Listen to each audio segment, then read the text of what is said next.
j'ai pas dit ça, là. J'ai été médecin, moi, au centre d'accueil pendant une vingtaine d'années.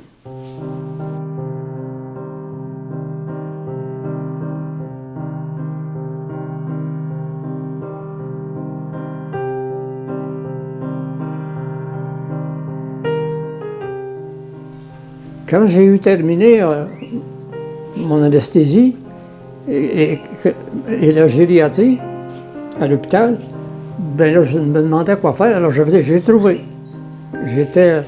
J'ai été médecin au centre d'accueil.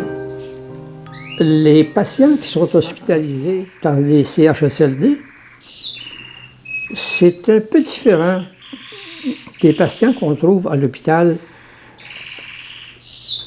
en phase aiguë et avec objectif de récupération et de congé à domicile. Pas au foyer sanitaire, pas au CHSLD. Le patient qui vient au CHSLD, c'est parce qu'il a été évalué, c'est parce qu'il n'a plus de capacité de retourner chez lui. Alors, ça lui prend des soins complets, là, tu sais, là. Alors, ce qui m'a intéressé le plus, moi, quand j'ai fait des soins de longue durée, c'était ce qu'on appelle les soins appropriés de fin de vie. Aujourd'hui, on passait une loi, là, puis on dit « aide médicale à mourir ». Moi, j'aurais bien mieux que de cette loi-là s'appelle « les soins appropriés de fin de vie ». Qu'est-ce qu'on fait quand un patient est en fin de vie? C'est-à-dire qu'il ne peut plus bouger, il n'est plus capable de s'alimenter, il est presque plus capable de boire. Il est là, gisant dans son lit. Alors, est-ce qu'on installe un soluté à ces patients-là pour les continuer à... Alors, pour qu'on prenne une décision, il faut faire une rencontre avec le mandataire et la famille entière, pour que tout le monde soit d'accord que la décision qu'on va prendre ensemble soit la bonne décision. Alors moi, chaque patient qui entrait en phase préterminale comme ça,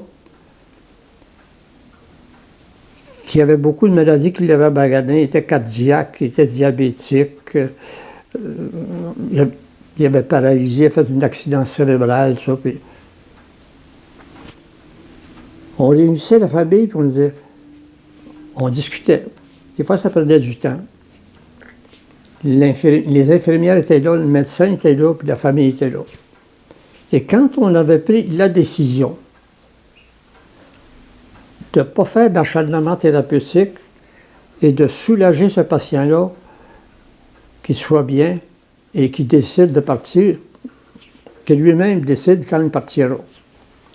Alors moi, ce que je faisais, ayant une formation d'anesthésiste, c'est-à-dire d'endormir pour empêcher le chirurgien de faire mal au patient, là, moi, j'avais gardé ça. La plus belle mort qu'un patient, qu'un individu peut avoir, c'est mourir dans son sommeil. Alors, ce que je faisais, je suivais une technique, on installait ce qu'on appelle un pousse-seringue. Voilà, un pousse-seringue, on installait ça et on donnait des quantités minimales de narcotiques, la morphine, de relaxants musculaires et cérébrales, qui s'appelait le Versel, et une substance qui empêche le patient de mourir dans ses sécrétions. Ça assèche les sécrétions, c'est la scopolamine. Bon, ça c'était tout dans la même seringue, mais on commençait lentement. Alors le patient, tranquillement, s'endormait. Et au fur et à mesure qu'on avait les renseignements de l'infirmière, on augmentait nos doses. Et dans notre esprit, dans mon esprit, dans l'esprit de la famille aussi, qui avait décidé ça, mais il faut attendre, c'est lui ou c'est elle qui va décider quand partir. Parfois, ça prenait 3 jours, 4 jours, une semaine. D'autres fois, ça prenait 48 heures. Par exemple, en cours de route, le patient faisait, mettons, un infarctus du myocarde, c'était pas long qu'il partait. Je me souviens qu'une fois, ça avait duré 30 jours. Le patient était là, ça faisait, non, pas 30 jours, 26 jours que le patient était là, comateux, tranquille dans son lit, il dormait, il n'avait pas de douleur, il attendait son heure. Ça fait que son fils, il vient me voir, il dit, « T'as Marcotte, quand on a fait notre réunion, là, vous avez parlé de pas d'acharnement thérapeutique, là. Mais il dit, là, vous ne pensez pas, vous faites un petit peu d'acharnement pour prolonger ma mère, c'est ça. » J'ai dit non. J'ai dit, ta mère, j'ai dit, elle a tout ce qu'il faut pour qu'elle n'ait pas de douleur, qu'elle ne soit pas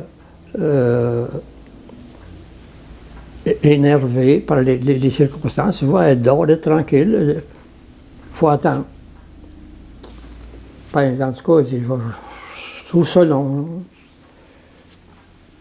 Je vais retourner à Saint-Jérôme, puis il dit, on va attendre. Ça fait que pendant qu'il s'en allait à Saint-Jérôme, sa mère décède. Alors, moi, je l'appelle.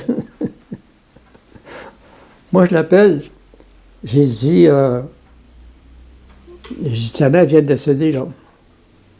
Ah, ben, c'est correct, elle dit, c'était un peu tard, elle dit, mon buffet, j'avais préparé, il est plus bon, elle dit. Il avait préparé son buffet, il pense. Mais ça là, c'est un gros...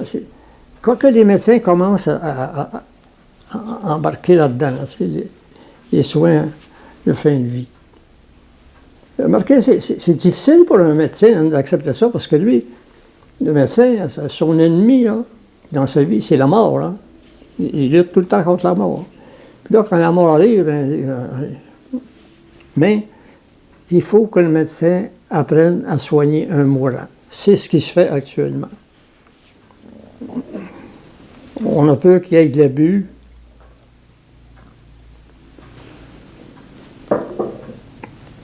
On a peur qu'il y ait des dérapages, tu sais, des règlements de compte, autrement dit. Tu sais, mais la loi est bien faite pour ça, oui.